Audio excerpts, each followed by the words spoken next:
Hello, my name is Kent Dejean. I'm an attorney and law partner with LaSavio and Dejean, and today we're going to talk about what happens if I don't have a power of attorney. Oftentimes family members call me, their loved one has lost capacity, and they're wanting to know what are the options now since there is no power of attorney. And they're often surprised to find out that we're stuck with one bad option, and that is called interdiction. Most of the states call it guardianship. And basically it is a legal procedure whereby you have to involuntarily go forward and prove that the person lacks capacity and then appoint a guardian, which in Louisiana we call a curator or curatrix, depending on if you're a man or a woman.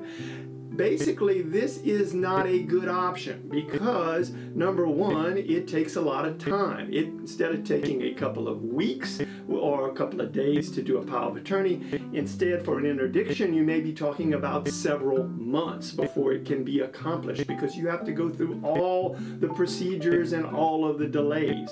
Secondly, there's a problem with money. It costs a lot of money. Rather than a couple of $100 for a power of attorney, you're oftentimes talking about thousands of dollars.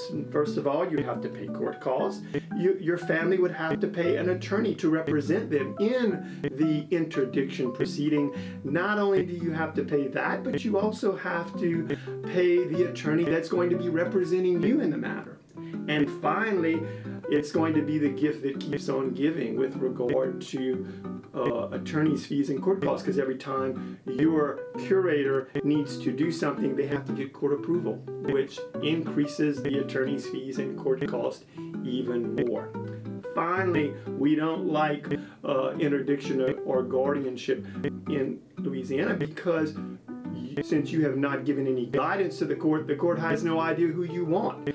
And the very person you don't want could end up being your guardian or curator. So for those reasons, we preach from the mountaintop that everyone over the age of 18 needs to make sure that they have a valid and comprehensive power of attorney, both over your medical and financial situation. So if you have any questions about interdictions or guardianship or powers of attorney, please feel free to give us a call at 225-769-4200. Thank you.